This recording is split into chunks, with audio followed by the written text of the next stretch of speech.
అదృష్ట రత్నాలయం జ్యువెల్స్ అదృష్ట రత్నం అష్టైశ్వర్యాలకు మహానిలయం. చాలా సంతోషకరమైన విషయం ఏంటంటే వేణుగారు, ఇప్పుడు ఇక్కడ తెలంగాణ రాష్ట్రం నుంచి టాలెంట్ ఎంత బ్లాసమ్ అయ్యి ఎన్ని చక్కటి మట్టి కథలు వస్తున్నాయి. ఎంత మంచి టాలెంట్ ఉంది. అసలు చాలా ఏళ్ళు ఆల్మోస్ట్ బయటికి రాలేదు అనిపిస్తుంది. ఆమె రాంగ్? నేను తప్పుగా మాట్లాడేది కరెక్ట్గా చెప్పాను? కరెక్ట్ అండి. ఇప్పుడు బయటకు రావడం, కట్టలు తెంచుకుని ఒక్కొక్కళ్ళు అంటే ఇక్కడ ఈ గడ్డ మీద ఉండే ఆలోచన ఏంటారు, ధాటి అంటారు చూడండి, ఆ కన్విక్షన్ అది చాలా గొప్పదండి. అంటే మట్టి నుంచి పుట్టిన కథలు కదా. అంతే అండి. ఇంతకుముందు ఇక్కడ ప్రాంతం వరకు ఏంటంటే కొంచెం చదువు లేక ఆకలి చౌలు ఇక్కవరకే ఉంది. బట్ అక్కడ సృజనాత్మకత కూడా ఉంది, చాలా ఉంది. అంటే ఇటువైపు ఎన్ని కథలు ఉన్నాయి, అటువైపు ఎన్ని కథలు. ఎక్కడైనా మనుషులు ఉన్న చోట చాలా కథలు ఉంటాయి. అవును. సో ఇక్కడ కథలు కూడా ఇప్పుడు వస్తున్నాయి. అందుకే ఇప్పుడు అంటే ఎట్ ప్రజెంట్ నా మూడంతా ఇక్కడే ఉందన్నమాట. నా జర్నీలో నేను చాలా కథలు చూశాను. అందులో ఒకటి బలగం. సో ఇంకా చాలా కథలు చూశాను. సో అవన్నీ చెప్పొచ్చు, దాన్నే కమర్షియల్గా చెప్పొచ్చు. ఇప్పుడైతే మరి మీ రెండో సినిమా వివరాలు అడగచ్చా? ఇంకా సూనా? సూన్ అండి, సూన్ డెఫినెట్లీ. అంటే అఫీషియల్గా నా ప్రొడక్షన్ నుంచి వచ్చినప్పుడు అడిగితే బెటర్. నో డెఫినెట్గా. కానీ అందరికీ క్యూరియాసిటీ ఏంటంటే బలగం తీసిన తర్వాత మీరు చాలా జాగ్రత్త పడాలి. ఇంకా రెండో సినిమాకి అదే స్థాయిలో మెప్పించాలి, ఇంకా ఎక్కువ మెప్పించాలి వీలైతే. మరి ఏంటి మీ ఆలోచనలు దాని మీద? ఉందండి, కథ అయిపోయింది, ఆల్మోస్ట్ కథ అయిపోయింది. ఇంకా అఫీషియల్గా అనౌన్స్ చేస్తాం త్వరలో. మళ్ళీ డెఫినెట్లీ నన్ను ఎవరైతే ప్రేమించారో, ఆశీర్వదించారో వాళ్ళని ఒప్పిస్తానని నమ్మకం అవుతుంది. నాకు అదైతే ఇప్పటివరకు అయితే ఖచ్చితంగా ఒప్పిస్తానని నమ్మకం అవుతుంది. అంతకుముందు కామెడీ యాక్టర్గా జబర్దస్త్లో మీ జర్నీ ఎలా ఉండేది వేణుగారు? అది హ్యాపీ జర్నీ అండి, చాలా హ్యాపీ జర్నీ నా లైఫ్లో. అంటే జాలీగా ఉన్న రోజులు అవి. అంటే నేను 2004లో యాక్టర్ అయిన తర్వాత 2015 వరకు గాడ్ గ్రేస్ అసలు వెనక్కి తిరిగి చూసుకోలేదండి. అంటే నేను డైలీ 4 షూటింగ్లు 5 షూటింగ్లు. అంటే ఈరోజు హైదరాబాద్లో ఉంటే సడన్గా మీరు వేణుగారు ఎక్కడున్నారంటే ఈరోజు ఇక్కడే ఉన్నానండి ఈవినింగ్ అంటాను. రేపు ఫోన్ చేసి దుబాయ్లో ఉన్నానండి. అదేంటి నేను ఈవినింగ్ హైదరాబాద్ అంత బిజీగా ఉన్నాను నేను. అంత బిజీగా ఉన్నా డైలీ 3-4 షూటింగ్లు, ఈవెంట్స్ అని దుబాయ్లు, ఫారిన్ షెడ్యూల్స్, చాలా బిజీగా ఉండేవాడిని. ఐ థింక్ 4 నుంచి 15-16 వరకు నేను వెనక్కి తిరిగి చూసుకోలేదు. అంటే మా ఇంట్లో నెలకి ఒక వారం రోజులు తింటే హ్యాపీ, అంతే. అంత బిజీగా ఉండేవాళ్ళు. పొద్దున ఎప్పుడైందో, సాయంత్రం ఎప్పుడైందో, నైట్ ఎప్పుడైందో తెలిసేది కాదు.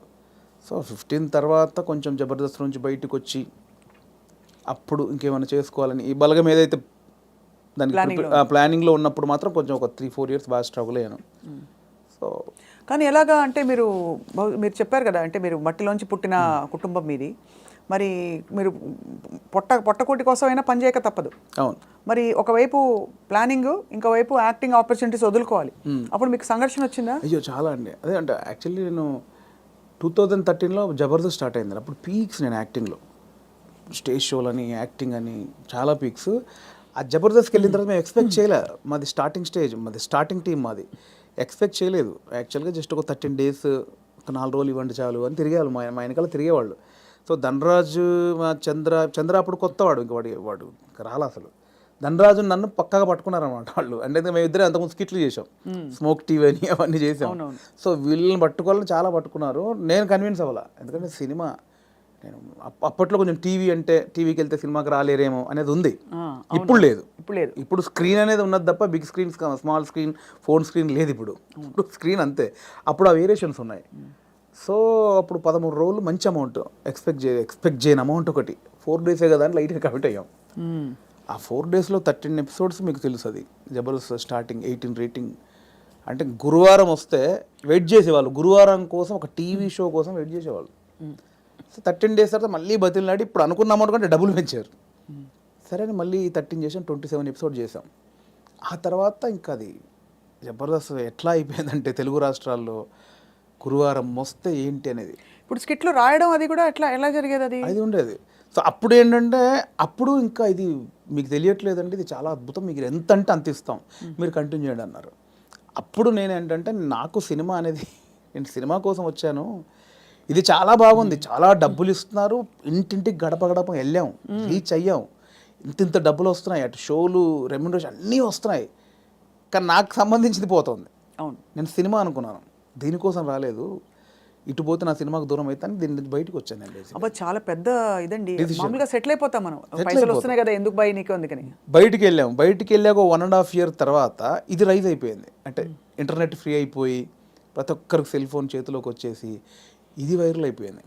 అప్పుడు ఏమైంది, నేను జబర్దస్త్ కొన్ని చేశాను కాబట్టి సినిమాలో కొంచెం దూరం అయిపోయా. టీవీకి వెళ్ళడం వచ్చేసి అవును అవును అవును. ఇది వచ్చేసిందని నేను దాన్ని పక్కన పెట్టేసి సినిమాకి వచ్చేసరికి ఇది పక్కకు పెట్టేశారు. అరే ఇలా అయింది ఏంటి అని కసిలో మళ్ళీ ఒక 1 year చేసాం. అవును, మీరు తిరిగి వచ్చినప్పుడు అయితే ఆ. వెల్కమ్గా తీసుకున్నారు మిమ్మల్ని ఆబ్వియస్లీ. తీసుకున్నారు. మళ్ళీ 1 year చేసిన తర్వాత అప్పుడు ఇంకా మైండ్లో డబ్బు అని మళ్ళీ ఇటు వెళ్ళినోని మళ్ళీ ఇటు వచ్చా, ఇక్కడ మళ్ళీ డబ్బు కోసం వచ్చా. బట్ లోపల మాత్రం ఇది కాదని నన్ను వేధిస్తుంది అనమాట. మళ్ళీ బయటకు వచ్చాను. ఆ మళ్ళీ బయటకు వచ్చిన తర్వాత 2015 మిడ్లో బయటకు వచ్చామండి. అప్పటి నుంచి అరాకొర అప్పటి నుంచి స్ట్రగుల్ స్టార్ట్ అయింది. ఆ 15 మిడ్లోంచి 2020 వరకు ఆ 4 years ఇటు లేక అటు లేక ఆ 4 years బాగా స్ట్రగుల్ అయ్యాను. అది మేజర్ నా కెరియర్లోనే వెరీ బ్యాడ్ పీరియడ్. అంటే తినడానికి ఉండడం వేరు, అది వేరు, బట్ మైండ్ బిజీగా ఉండడం మెయిన్ ఇంపార్టెంట్. అవును, మైండ్ బిజీ. మనం అసలు ఎటు వెళ్తున్నాం అని ఒక తెలుస్తుంది కదా లోపల. పొద్దున 6 గంటలకు వేస్తే స్టాఫ్ వచ్చారా, పొద్దున 12 గంటల వరకు ఈ షూటింగ్, మధ్యాహ్నం ఆ షూటింగ్, దుబాయ్, ఇటు ఆస్ట్రేలియా, ఇవి అన్నిట్లో ఈ స్కిట్ల బిజీ ఉంటుంది. ఇప్పుడు మీరు ఇందాక అడిగారు స్కిట్లు, మినిమం ఒక స్కిట్ రాయడానికి 2 రోజులు పట్టేదండి. ఎవరు రాస్తారు? నేను, నా టీం మెంబర్స్, ఎవరైనా ఒక రైటర్, అంటే మనకు సింక్లో ఉన్న మెయిన్ టీమ్ లీడర్ దగ్గరనే ఉంటుందండి. ఇంప్రూవ్ అని ఉంటుందండి యూఎస్లో, అంతా ఉంటుంది ఇది. 100% ఇంప్రొవేషనే స్క్రిప్ట్ అండి, స్క్రిప్ట్ రైటింగ్ ఏ ఉండదు. సో మీకు దానికి నేపథ్యం, మీరు Depends థియేటర్కి అది. వెళ్ళారా? థియేటర్కి వెళ్ళారా? థియేటర్ ఏం లేదండి నాకు. థియేటర్ ఎక్స్పీరియన్స్ లేదు, జస్ట్ మీరు చూసి నేర్చుకున్నవి అంతే ఇవన్నీ. అంతే. ఎందుకంటే ఇప్పుడు బాడీ మనం లాంగ్వేజ్, కూర్చున్నామండి, టైమింగ్. ఇప్పుడు పాయింట్ ఎట్లా వస్తే మనం కూర్చున్నాము, లేట్ అవుతుంది, ఈ లేట్ అయిన గ్యాప్లో ఏం చేద్దాం అని ఒక థాట్, ఏం చేయొచ్చు అని కూర్చొని మాట్లాడుకోవడం. అలా మాట్లాడుకుంటే ఏదో జోకులు వస్తూ ఉంటాయి. ఓ బంచ్ ఆఫ్ జోక్స్ వచ్చాక అసలు దీనికి ఏంటి కంటెంట్ ఏంటి, కథ ఏంటి, ఓ ఇలా వచ్చాడు, ఓ మిడ్లో గొడవ జరిగింది, లాస్ట్లో ఆ గొడవ పడి సారీ చెప్పాడు, ఓ స్టార్ట్, ఓ మిడ్, ఎండ్, ఏం చేయొచ్చు దీనికి. అలా కూర్చొని స్కిట్ రాయడమే, అలా టీం అంతా రాయడం, ఆలోచన ఎక్కడైనా పాయింట్ వస్తుంటుంది. అది టైమింగ్ ఎడిటింగ్లో అసలు అంటే మా టైంలో అయితే ఎడిటింగ్ సెన్స్ లేకుండానే దింపేసేవాళ్ళం అండి. నింపేశారు. ఇప్పుడు ఎలా ఉందో నాకు తెలియదు. నా ధనరాజు కానీ, నేను కానీ, అప్పుడు రాఘవ్ గారు కానీ, చంద్ర కానీ, అంటే అప్పుడు ఇప్పుడంటే పాపం వాళ్ళు జబర్దస్త్ వాళ్ళకి ఇప్పుడు వాళ్ళకి ఏమైందంటే కొన్ని 1000 పాయింట్లు టచ్ చేశారండి. అవును, ఎన్ని స్కిట్లు అయి ఉంటాయి, కొన్ని 1000 స్కిట్లు అయి ఉంటాయి, 1000 పాయింట్లు టచ్ చేశారు. ఇంకేం చేయాలో అర్థం కాక వాళ్ళకి. అవును. అప్పుడు మేము కొత్త కాబట్టి మాకు అన్ని కొత్తయే.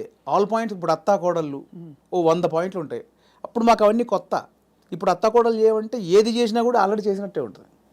సో అట్లా మాకు చాలా పాయింట్స్ దొరికేవి. ఇప్పుడు చంద్ర మొత్తం ఫ్యామిలీస్ మీదకి వెళ్ళిపోయాడు, నేను అన్నీ కొంచెం టిపికల్గా ఉండాలి, అరే నేను ఈ కొంచెం కొత్తగా ఏదో చేసేవాడిని, ధనరాజు ఇంకో, అట్లా ఎవరి కేటగిరీ వాళ్ళకు ఉండేది. సో అప్పుడు పోటాపోటీ బాగా చేసాము. సో ఆ 15 నుంచి బయటకు వచ్చాక అంత మంచి రెమ్యునరేషన్స్ కానీ, ఈవెంట్స్ కానీ, మీకు తెలుసు ఈవెంట్స్ ద్వారా మంచి ఆర్టిస్టులకు మంచి ఆదాయం ఉంటుంది, చాలా బాగుంటుంది. అదే కదా. సో అటు ఇటు మిస్ అయ్యి ఈ 15 నుంచి 20 వరకు నేను దాదాపు మీరు ఎక్స్పెక్ట్ చేయలేని అమౌంట్ మిస్ అయిపోయాను. సో ఆ లోపల అది ఉంటుంది, అది బాధ అనమాట, తిండికి బాధ కాదు. అనవసరంగా దాంట్లోంచి బయటకు వచ్చావు, ఇప్పుడు ఇంత పోయింది, ఇప్పుడు ఇది లేదు అది లేదు. ఇప్పుడు మన బతుకులకి నువ్వు వచ్చిన నేపథ్యానికి అది చాలా పెద్ద అమౌంట్. దాన్ని మిస్ అయిపోయామే, తప్పు చేసామా, ఒప్పు చేసామా, అనవసరంగా సినిమా ఓ పెద్ద బిల్డప్ ఇచ్చుకొని బయటకు వచ్చావు, ఇక్కడ ఇది లేదు, అక్కడ అంతా సాలిడ్ అమౌంట్ మిస్ అయిపోయి ఏంట్రా తప్పు చేసామనే గిల్ట్ ఒకటి ఉంటుంది చూసారా, ఆ గిల్ట్ ఎక్కువ పోయాను అనమాట. అవును, లక్షల సంపాదన వదులుకోవడం అంటే ఈజీ విషయం కాదు. అండ్ ఇప్పుడు పొద్దున్న లేవగానే ఇంకొకటి అండి, ఒక బిజీ మీరు ఉన్నారు స్వప్న గారు అంటే, మీరు ఇంకా మిమ్మల్ని కట్టేసినా కూడా మీరు ఆగలేరు. ఎందుకంటే మనకి అంత ఉంది, అంత పని చేసేవాళ్ళు పొద్దున్న లేవగానే మనం ఏం పని లేదంటే ఎలా ఉంటుంది. అదే బిగ్గెస్ట్ కామెడీ స్కిట్లా ఉంటుంది. అంతే, అది దానంత నరకం ఉండదు. పొద్దున్న లేవగానే ఆ స్కిట్, షూటింగ్, అట్ట ఇట్ట మైండ్ అలా పెట్టే మైండ్కి ఏమీ లేదంటే అది దానంత నరకం ఇంకోటి ఉండదు. అలా ఒక 3 సంవత్సరాలు ఫేస్ చేసిన తర్వాత ఆ ఫ్రస్ట్రేషన్లోంచి వచ్చిన ఐడియానే బలగం. అంటే ఇన్ని రాసాము, నేను చాలా సినిమాలకు, అంటే చాలా సినిమాలు కాదండి, నా ఫ్రెండ్స్ డైరెక్ట్ చేస్తా ఉంటే వాళ్ళకు నేను సబ్జెక్ట్లో కూర్చునేవాడిని, కామెడీ ట్రాక్స్ రాసి ఇచ్చేవాడిని. అండ్ సినిమాలో మేము కామెడీ సినిమా షూటింగ్ చేస్తూ ఉంటే ఏదైనా మనం ఇంప్రూవ్ చేసిన పంచ్ ఉంటుంది, అది స్క్రీన్లో చూస్తే పేలింది అంటే నాకు ఆలోచించే ఉంది. ఇప్పుడు స్కిట్లు నేను ఆల్మోస్ట్ 100 స్కిట్లు రాసా, వర్కౌట్ అయినా చాలా, అంటే నా ఆలోచన నుంచి పుట్టినాయి కదా. సో నాకు నేను ఎందుకు చేసుకోకూడదు, అంటే ఇప్పుడు ఒక అవకాశం ఒకరు ఇస్తారు, డెఫినెట్లీ అందరు ఇస్తేనే ఇక్కడ దాకా వచ్చాను. బట్ ఇప్పుడు ఇంత మనకు ఒక నాలెడ్జ్ వచ్చిన తర్వాత కూడా వెయిట్ చేయడం ఎందుకు, అనేది ఆ 3 సంవత్సరాలు వచ్చిన ఇది. అక్కడ సరే నేనే హీరోగా చేసుకుందాం, నేనే రాసుకుందాం, నాకు ఒక కథ రాసుకుందాం, నన్నే ఇలా ప్రజెంట్ చేసుకుంటే దాన్ని చూసి వేషాలు వస్తాయి మళ్ళీ అనే దాంట్లో నేనే ఒక పాయింట్ అనుకుందామని స్టార్ట్ చేసిన జర్నీ. ఒక 3-4 పాయింట్లు అనుకొని అవన్నీ రెగ్యులర్గా ఉన్నాయి. ఇలా అయితే నన్ను ఎందుకు చూస్తారు? చాలామంది అలా వస్తున్నారు కదా, నన్ను చూడాలంటే మళ్ళీ నేను కొంచెం బ్యాక్వర్డ్ అయి ఉన్నాను. ఇప్పుడు నన్ను కొత్తగా చూడాలి, కంప్లీట్ ఆపోజిట్గా చూడాలి. అది ఏం చేయొచ్చు? చాలా సాహసోపేతమైన journey అది. అలా ఏం చేయొచ్చు అన్న పుట్టినప్పుడు థాటే ఒక చావులో ఎలా ఉంటుంది అంటే, నేను మా నాన్న జరిగిపోయినప్పుడు ఉన్న సిచ్యువేషన్స్ అన్నీ ఫనీగా చూసాను. ముందు ఎమోషన్ కాదు, అది ముందు ఫనీగా చూశాను. అంటే ఇప్పుడు తెలంగాణలో ఏంటంటే చేదునూరు అని ఉంటుంది. అంటే చుట్టం చూపు వాడు వచ్చినప్పుడు వాళ్ళని ఓదార్చిన తర్వాత చేదునూరు అనేది ఉంటుంది. అంటే ఇంత మందు తీసుకొచ్చి, ఇంత చికెన్ మటన్ తీసుకొచ్చి, నా వంతుగా నీకు ఒక భరోసా ఇచ్చి, నీ బాధని తొలగించి ఈ వచ్చిన వాళ్ళు ఇస్తారు. అంటే ఆచారం ఏంటంటే అండి, ఇప్పుడు నేనున్నాను, నాకు ఒక మా ఇంట్లో చేదు జరిగింది, ఎవరో చనిపోయారు, చేదు జరిగింది. మా బావను, మా మామయ్యను, బావ మరుదు ఎవడు వాడు వచ్చి నన్ను ఓదార్చి, సరే బావ జరిగిపోయిందని ఈ బాధను దూరం చేయాలి. నాకు ఏదైతే ఆ మిస్సింగ్ ఫీల్ ఉందో దాన్ని దూరం చేయగలని ఏం చేయాలి? ఇంత మందో బిందో తీసుకొచ్చి కాసేపు 2 గంటలు సపోర్ట్ ఉండి కడుపు నిండా తినబెట్టి ఏం కాదులే నేను ఉన్నానులే అని సపోర్ట్ ఇచ్చే వెళ్ళే విధానం అనమాట అది. కరెక్ట్, అవును. సో అదొక ఆచారంగా వచ్చింది, చేదునూరు అంటాం. ఇప్పుడు పెద్ద ఫ్యామిలీ అనుకోండి, ఇప్పుడు బాంబేలో ఉంటారు ఒకరు బావంట ఆయన, అక్కడ 10 మంది చుట్టాలు ఉన్నారు, ఇక్కడ చనిపోయింది, కంపల్సరీ రావాలి, వస్తారు, ఈ ప్రక్రియ చేయాలి. ఇప్పుడు 10 మంది 10 రోజులు ఉండలేరుగా, 2 రోజుల్లో చేసి వెళ్ళిపోవాలి. అవును. సో 10 మందిది వీడు తాగాలి, నేను తాగాలి, తినాలి. తాగాల్సిందేనా? అంటే బాంబే నుంచి వచ్చాడండి పాపం, కదా, మా బావకి ఇలా జరిగిందని ఏదో ఆయన తృప్తికి చేసే, నేను ఒక ముక్కనాన్న తినకపోతే ఆడేమనుకుంటాడు, ఫీల్ అవుతాడు కాబట్టి చేయాలి, కంపల్సరీ. సో ఈ ప్రాసెస్ మా నాన్న జరిగింది అనమాట. మాది పెద్ద కుటుంబం, మా అమ్మకి నేను 9వ వాడిని, మా పెదనాన్నలు 6, మా మేనత్తలు 3. సో మా ప్రతి పెదనాన్నకి ఫ్యామిలీ మినిమం 10 మంది, 7 మంది, 8 మంది, వాళ్ళందరూ వచ్చి 200 మంది మా కజిన్స్ ఉంటారు, అన్నయ్యలు, వదినలు, వాళ్ళ పిల్లలు అందరూ వచ్చేసి ఏమైపోయిందంటే ఆ 11 రోజులు మా నాన్నది చనిపోయిన నెక్స్ట్ డే నుంచి మార్నింగ్ ఒక సెటప్, 11 o'clock ఒక సెటప్, 1 o'clock తప్పదు. దీనిలో ఏం జరుగుద్ది? ఇప్పుడు నేనున్నాను, మీరు వచ్చారు, రాగానే సరే బావ ఇలా జరిగిందంటే సరే కూర్చో తాగదు అంటే కాదు కదా, మీరు అడుగుతారు ఎలా జరిగింది బావ ఏంటి అంటే నేను చెప్పాలి, నేను ఇలా ఉన్నట్టు నాన్న చూస్తూ అని ఏడవాలి. ఓకే, అయిపోయింది. ఇప్పుడు 12 o'clock ఇంకోటి వచ్చాడు, వాడికి కూడా సేమ్ ఏడవాలిగా. రాగానే రాబావ కూర్చోండి, వాడు మళ్ళీ చూసేవాడు ఒక కంట నీరు కూడా పెట్టలేదు, వాడు రాగానే తాగినని వాడు అనుకుంటాడని వాని కోసం మళ్ళీ సేమ్ ప్రాసెస్. ఏమైందంటే నానిలా లేడు అన్నీ. అంటే నాకు అలా ఉంది, ఎలా జరుగుతుందంటే వస్తున్నారు, తాగుతున్నారు, ఏడుస్తున్నారు, తింటున్నారు, పంటున్నారు, ఏడుస్తున్నారు, ఏందిరా అది. అప్పుడు నా చిన్న వయసు 99లో మా నాన్న చనిపోయినప్పుడు, ఆ వయసులో నాకు అది అనిపించింది, మీరు సెలబ్రేట్ చేసుకుంటున్నారా, బాధపడుతున్నారా, ఎంజాయ్ చేస్తున్నారా అనేది ఒకటి ఉంది, ఎప్పుడో చూసినది. అది ఇక్కడికి షిఫ్ట్ అయిందనమాట. ఎలాంటి కథ చేయొచ్చు అదే అన్నప్పుడు మా ఫ్రెండ్ ప్రదీప్ అద్వైతం అని ఇప్పుడు నెక్స్ట్ వైజయంతి మూవీస్లో పెద్ద సినిమా చేస్తున్నాడు. సో నాకు బెస్ట్ ఫ్రెండ్ అనమాట. సో తనే ఏంటంటే ఒకసారి 10 days కనిపించలా, మళ్ళీ వస్తే డార్లింగ్ ఎక్కడికి వెళ్ళామంటే ఇట్లా మా పెద్దనాన్న చనిపోయాడు రా, గమ్మతుంటుంది మన తెలంగాణలోని, మా తాగుడు గోల ఇలా ఏడుపు అని అన్నాడు. అది స్ట్రైక్ ఏదో బాగుంది కదా అని ఒకసారి రివెండ్కి వెళ్తే మా నాన్నది ఇంత జరిగింది కదా ఫన్ ఇక్కడ, ఇది కదా మనం ఆపోజిట్గా చెప్దాం అనుకున్నాం. అక్కంచెలు మొదలైన కథ. సో అప్పుడు ఒక 4 సీన్లు రాసుకొని ఫ్రెండ్స్కి చెప్తే వాళ్ళు హిలీరియస్గా నవ్వి దానికి ఇంకో 4 సీన్లు వేసి. కానీ ఇక్కడ విశేషం ఏంటంటేనండి, జబర్దస్త్ కావచ్చు, ఇది కావచ్చు, చాలా సీరియస్ అంశాలని లైటన్ చేయడం ఈజీ కాదు. సెంటిమెంట్స్ హర్ట్ అవుతాయని ఒక బాధ ఉంటుంది కదా. ఇప్పుడు మీరు పిల్లలు పుట్టలేదు ఒక జంటకి, దాని మీద మీరు జబర్దస్త్లో ఒక స్కిట్ రాయాలనుకోండి, చాలా మంది హర్ట్ అయిపోతారు, నీకు అసలు మనసుందా, నువ్వు సమాజంలో బాధ్యత గలవాడిగా, ఇవన్నీ అడుగుతారు ఆబ్వియస్లీ కదా. అలాంటిదే చావు కూడా చాలా పర్సనల్, చాలా ఇది. కానీ ఇందులో మీరు ఒక విధమైన హ్యూమరు, లైఫ్లోని చాలా సటిల్గా జరిగిపోయే ఇవన్నీ తీసుకొచ్చారు చూడండి. అది దాన్ని కూడా మన పెద్దవాళ్ళు చెప్పిన నిదర్శనాలు అండి నిజంగా. అంటే ప్రతి విషయంలో మీకు సీరియస్నెస్ ఉంటుంది, కామెడీ ఉంటుంది. ప్రతి ఇన్సిడెంట్లో మీరు కామెడీ, ఇప్పుడు ఇది సీరియస్ అనుకోండి ఒక చావు అనేది, ఎగ్జాక్ట్ లేకపోతే ఒక కామెడీగా తీసుకుందాం, కానీ దానిలో కూడా సీరియస్ ఉంటుంది. ఇది చావు అనేది సీరియస్ అనుకోండి, దానిలో మనం కామెడీ చెప్పాను నేను, కానీ ప్రాపర్గా ఒక కామెడీ ఎపిసోడ్ ఉందనుకోండి, దాంట్లో సీరియస్ కూడా ఉంటుంది. మనం చూసే దృష్టికోణమే. నాకు ఒకసారి ఏమైందంటే అవునన్నా కాదన్నా అనే సినిమాకి మేము ట్రిప్కి వెళ్ళామన్నమాట. సో తేజ గారు, ఉదయ్ కిరణ్ గారు, సుమన్ శెట్టి, నేను, ధర్మవరం సుబ్రహ్మణ్యం గారు. ఆయన ఒక చోట ఒక మాట అన్నాడండి ఒక ఇంటర్వ్యూలో. ప్రెస్ వాళ్ళు అడిగారు, అదండి అందులో కొంచెం బూత్ ఉందండి, శృంగారం ఎక్కువ ఉందండి అంటే ఆయన ఒక మాట, ఏ సందర్భమో నాకు తెలియదు, ఒక మాట నన్ను పడిపోయింది. ఏమైనా ఇప్పుడు ఎయిడ్స్ మీద సినిమా చూస్తున్నప్పుడు, ఎయిడ్స్ మీద అవగాహన కల్పించడానికి ఒక సినిమా చేస్తున్నప్పుడు ముందు శృంగారం చూపించాలి. అవును, వాడు ఎలా అడిక్ట్ అయ్యాడు శృంగారానికి, కొంచెం బ్యాడ్ రూట్ ఎలా పట్టాడంటే అవన్నీ చూపించాలి. కొంచెం ఆ రొమాంటిక్ అప్పీల్ చూపించినప్పుడే ఇది చెప్తావు, అది చూపించకుండా ఇది చెప్తే ఎవడు చూడ్డాయి అన్నాడు. కరెక్ట్, అంతే, అది నిజమే.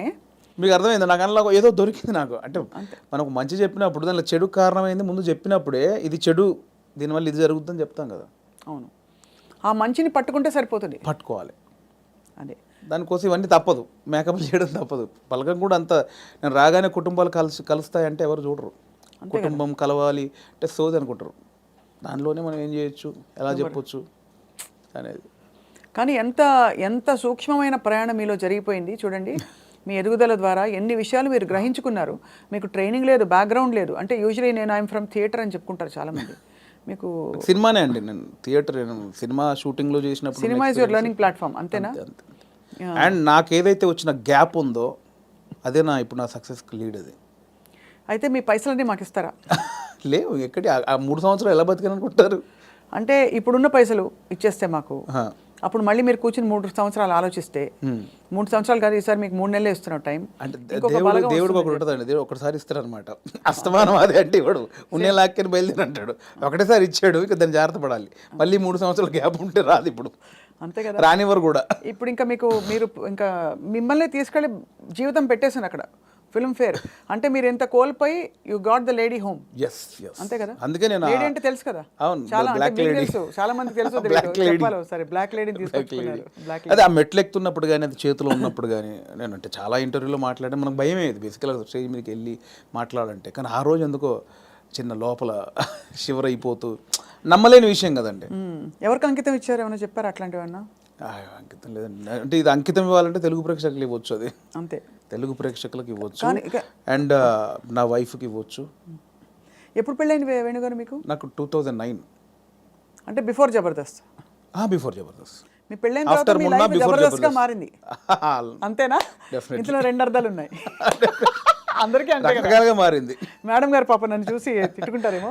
మేడం గారికి కంగ్రాచులేషన్స్ చెప్తున్నాను. మీ వైఫ్ పేరండి? శ్రీలత. శ్రీలత గారికి కంగ్రాచులేషన్స్, మీ వారు సాధించి ఛేదించి చూపించారు. అది డెఫినెట్లీ నా వైఫ్ సపోర్ట్ 101% ఉందండి. ఈ 5 years జర్నీలో నేను ఏది పట్టించుకోలేదు బేసిక్గా. అవునా?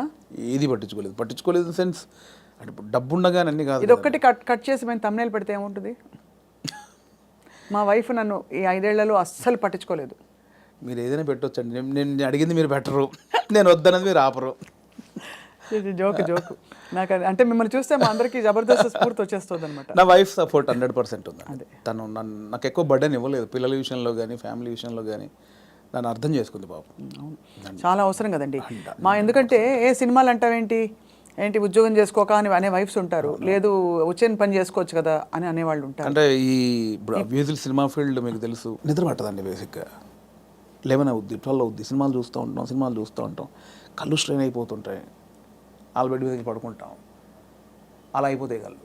అలా ఏదో మనకు పోలీసులు టార్చర్ చేసి అలా పెడతారు చూడండి, ఇప్పుడు పీపుల్స్ ఎన్కౌంటర్ సంథింగ్ సినిమాలో అలా పెడతారు, అలా అయిపోతాయండి. పట్టదు నిద్ర. అంటే ఎలా ఇది ఎట్లా ఏం చేయాలి ఇది ఓకే అవుద్దా కాదా, నెక్స్ట్ పాయింట్కి వెళ్దామా కానీ మళ్ళీ కూర్చుంటాం, మళ్ళీ ఏదో సినిమా పెడతాం, మళ్ళీ ఏదో చేస్తాం, అవ్వదు. అలా 5-6 అయిపోతాయి. అట్లేదండి, మళ్ళీ సినిమా చూద్దాం, దొరకవు సినిమాలు, దొరకవు. అవును, సరే మనకు సంబంధించిన సినిమా ఎంతసేపు చూస్తావురా, ఎంతసేపు నీ నెక్స్ట్ కథ కొంచెం నవ్వుకోవడానికి ఒక సినిమా చూస్తాం, ఏదో పెడతాం, ఇది కాదు మళ్ళీ అది పెడతాం, అది కాదు ఇంకోటి ఏదో వెబ్ సిరీస్, ఇది కాదు బుక్ పడతాం. అంటే నాకు తెలిసి ఇప్పుడు అనుభవిస్తుంది కదండి, మేబీ 2-3 సినిమాలు చేసిన తర్వాత మైండ్ సెట్ అయిద్దేమో మేబీ. దీన్ని అంటే వర్కే లైఫే అనేది నాకు తెలిసి కొంచెం ఎక్స్పీరియన్స్ తర్వాత నాకు అలవాటు అవుతాం. ఇప్పుడేమో ఎంతసేపు ఇంత ప్రేమించారు, ఇంత గౌరవించారు, మంచిది చెప్పాలి, చెప్పకపోతే గౌరవం పోద్దేమో. నువ్వు జెన్యూన్ ఫీలింగే, బట్ అంటే మీరు హ్యాండిల్ చేయాలి కదండి. అండ్ ఇప్పుడు నాకు అంతకుముందు యాక్టర్గా ఉన్నప్పుడు ఎలా ఉంటుందండి, పొద్దున్న స్టాఫ్ వస్తారు, చిన్న 7 o'clock వెళ్తాం, 8 o'clock లొకేషన్ వెళ్ళగానే కలర్ఫుల్గా దిగ్గానే యూనిట్ మొత్తం 200 మంది ఉంటారు, ఎవరెవరు యాక్టర్లు ఉన్నారు, చిన్న సరదాగా ఉంటుంది. క్యారవాన్కి వెళ్ళామా, రెడీ అయ్యామా, తృప్తిగా వచ్చామా, చేసామా, 6 అయిపోయిందా, కథం ఈ షూటింగ్ అయిపోయింది ఇంటికి. ఇప్పుడు అలా కాదు కదండి, రూమ్లోనే పొద్దున్న లేస్తే ప్రాజెక్ట్ అయిపోయేంత వరకు సబ్జెక్ట్ క్లారిటీ ఉందా, ప్రొడ్యూసర్ ఏమంటాడు, హీరో ఏమంటాడు, ఇది మనం అనుకున్నది కరెక్ట్ వర్కౌట్ అవుతుందా, ఏమైనా డైల్యూట్ అవుతుందా, ఈ దాంట్లోనే అయిపోతుందండి ఎప్పుడు మైండ్. దీనివల్ల నాకు ఏమైందంటే డైరెక్టర్స్ మీద ఇప్పుడు విపరీతమైన రెస్పెక్ట్ వచ్చేసేది నాకు. అంతకుముందు ఏముంది, వీళ్ళు తీస్తారులేదు సినిమా, ఓ అమ్మ వీళ్ళు ఇంట్రా దీనికి ఎక్కువ చేస్తారు అనిపించేది. ఇప్పుడు అది భరించిన తర్వాత నాకు ప్రతి దర్శకుడి మీద రెస్పెక్ట్ వచ్చేసింది. మరి నాకు మొన్న ఎవరో ఒక కథ చెప్తానన్నయ్య, నీకు ఒక చిన్న మీరు ఇంపార్టెంట్ క్యారెక్టరు అంటే, నా దాంట్లో నెక్స్ట్ వీక్ అని 3 వారాలు తోసేసాను. తర్వాత పాపం అనిపించింది, వస్తానంటే అన్న మీరు ఎక్కడ రమ్మంటారు, మీ ఆఫీస్కి రమ్మంటారా, లేదా కాఫీ షాప్లో కూర్చుంది, ఇవన్నీ అంటున్నాడు అతను. మీ ఆఫీస్ ఎక్కడ ఉందో చెప్పిన వస్తా. వద్దన్నా మీరు అలా అంటారండి, సారీ అని ఇబ్బంది పెట్టి, అదేం లేదు తమ్ముడు, అంటే నేను మీ ఆఫీస్కి వస్తానా, లేదా కాఫీ షాప్లో కూర్చుందా, నీ ఆఫీస్ చెప్పు, నీ ఆఫీసు నీ టేబుల్ ముందు నీ చైర్ ముందే కూర్చొని వింటాను, నాకు ఎక్కడొద్దని చెప్పా. ఎక్కడో సందులో చిన్న సినిమా, అక్కడికి వెళ్ళి కథని వచ్చా. ఎందుకంటే నాకు ఆ రెస్పెక్ట్ వచ్చేసింది. అది చిన్న సినిమానే పెద్ద సినిమా అయినా పాపం వాడు ఎంతో టైం పెట్టి ఒక ప్రొడ్యూసర్ని ఒప్పించి ఆ టీంని సెట్ చేసుకొని ఆ ప్రాసెస్ ఉంటుంది చూసారా, అది అనుభవించాను కాబట్టి నాకు రెస్పెక్ట్ వచ్చేసింది. సీరియస్లీ మోసేవాడికే తెలుసు అంటారు కదండి, కాబట్టి ఖచ్చితంగా అది నొప్పి నాకు ఆఫ్టర్ డైరెక్ట్ అయ్యాక తెలిసింది నాకు. What an amazing me journey. ఎన్ని విషయాలు బట్ చాలా చిన్న వయసులో మీరు ఛాలెంజెస్, నాన్నగారు 99లో అవునవును చనిపోయారు కదా. అవును. తర్వాత ఎలా మీ కుటుంబ బాధ్యతలు, మీరు చాలా ఎంతమంది అన్నదమ్ములు? నాకు కుటుంబ బాధ్యతలు నాకు ఏం లేదు, ప్రాబ్లం ఏం లేదండి. యాక్చువల్గా నాన్న చనిపోయే వరకు అక్కల పెళ్ళిళ్ళని అయిపోయాయి. సో 2 అన్నలు ఉండేవాళ్ళు, చిన్న అన్నయ్య కూడా పెళ్ళి అయింది. నేను మా అమ్మ మార్కెట్లో కూరగాయల వ్యాపారం చేసేవాళ్ళం. సో నాకు బాధ్యతలు లేవు బేసిక్గా. అదొక వ్యాపారం చేశారు, ఇంకా ఉందా లేదా? ఇప్పుడు లేదు, అమ్మతో లాస్ట్ అయిపోయింది. నాది లాస్ట్, నా తర్వాత అమ్మ కొన్ని రోజులు చేసిన తర్వాత. సో నాకు బాధ్యతలు లేవండి అసలు. అక్కడ ఒకటి టెన్షన్ లేకుండా ఉంది. బట్ నేను ఊర్లో ఉన్నప్పుడే డబ్బులు సంపాదించాను కూరగాయల వ్యాపారంలో. ఇండస్ట్రీకి వచ్చాక మాత్రం నేను ఇంటి దగ్గర డబ్బులు అడుక్కొని రాలా. నాకు చిన్నప్పటి నుంచి చేసి ఎవరిని అది లేదు. రెండోది ఒకరి కింద పని చేయడం కూడా ఇష్టం లేదు నాకు. అంటే ఊళ్ళో లోయర్ మిడిల్ క్లాస్లో జీతాలు ఉంటారు, బట్టల షాప్లో కానీ కిరాణా కొట్లో కానీ. నేను ఎప్పుడు అలా లేను. కూరగాయల వ్యాపారం ఏంటంటే నా ఓన్ బిజినెస్ అది. అవును, నా ఓన్. అది 50 రూపాయలు వచ్చినా, నేను రోజుకి 50 రూపాయలు సంపాదించినా, 100 రూపాయలు సంపాదించిన నా ఓన్ బిజినెస్ అది. నేను ఒకరి కింద నేను జవాబుదారి కాదు నేను బేసిక్గా. అంటే ఏదన్నా నేను హాఫ్గా నాకు లీవ్ కావాలన్నా ఒకరిని అడిగి లీవ్ పెట్టుకునే అవసరం లేదు నాకు, నా ఓన్. సో అది అలవాటు అయిపోయింది. సో అక్కడి నుంచి ఆ డబ్బులు సంపాదించే ఇది వచ్చింది కాబట్టి హైదరాబాద్కి వచ్చాక ఇక్కడ స్టార్టింగ్ స్ట్రగుల్ పీరియడ్లో మనకు మెయింటెనెన్స్కి చాలా ప్రాబ్లమ్స్ ఉంటాయి. నేను ఇంటి దగ్గర అడుక్కోవడానికి నాకు మొహమాట అనమాట. మనమే సంపాదించాం, మనం అడిగేది ఏంటి అని. సో అడగకుండా ఉండడం కోసం అప్పుడప్పుడు ఊర్లోకి వెళ్ళి ఒక 10 రోజులు కూరగాయలు అమ్ముకొని 1000 రూపాయలు సంపాదించుకొని ఆ 1000 రూపాయలతో జాగ్రత్తగా ఒక 2-3 నెలలు ఉండి ఇక్కడ చాలా పడ్డానులేండి. చాలా ఇంటర్వ్యూలో చెప్పాము, చాలా స్ట్రగుల్స్ పడ్డాము స్టార్టింగ్లో. కాకపోతే ఆ ఊర్లో కూరగాయల వ్యాపారం, అక్కడ అనుభవం, ఆ 10 మందిలో తిరగడం. నేను మార్షల్ ఆర్ట్స్ చేశాను. నేను స్టేట్ లెవెల్ 2 టైమ్ ఛాంపియన్. నాకు 96లో సుమన్ గారి చేతుల మీద ఛాంపియన్షిప్ అందుకున్నాను నేను. సో ఆ మెచ్యూర్డ్ అయితే ఉందండి మీ దగ్గర. బ్రౌన్ బెల్ట్ హోల్డర్ అప్పుడు షాओलिन కుంగ్ఫూలో. నాకు ఒక 60-70 స్టూడెంట్స్. కరీంనగర్లో 2nd ప్లేస్ కొట్టాను, కరీంనగర్లో 1st ప్లేస్ కొట్టాను. And for more videos, please subscribe to iDream. Please subscribe to iDream. Please subscribe iDream. And please subscribe to iDream. For more videos, subscribe to iDream. please like, share and subscribe to the channel. Congratulations, iDream. Subscribe to iDream. Subscribe to iDream. So subscribe to iDream Media. iDream की iDream team अंदर की huge congratulations. Please subscribe iDream Media. Please subscribe to iDream. Subscribe iDream. Please subscribe to iDream. iDream అంటే నా కళల ఛానల్ను subscribe చేసుకున్నారు, నోరు తిరుగుతలేదు. మీరైతే గంట గుర్తు కొట్టండి. For more such videos, please subscribe to iDream. Subscribe to iDream. Please subscribe to iDream. Please subscribe iDream Media. Please do subscribe to iDream. Please subscribe to iDream Media. For best entertainment and information, please subscribe iDream. And don't forget to subscribe to iDream.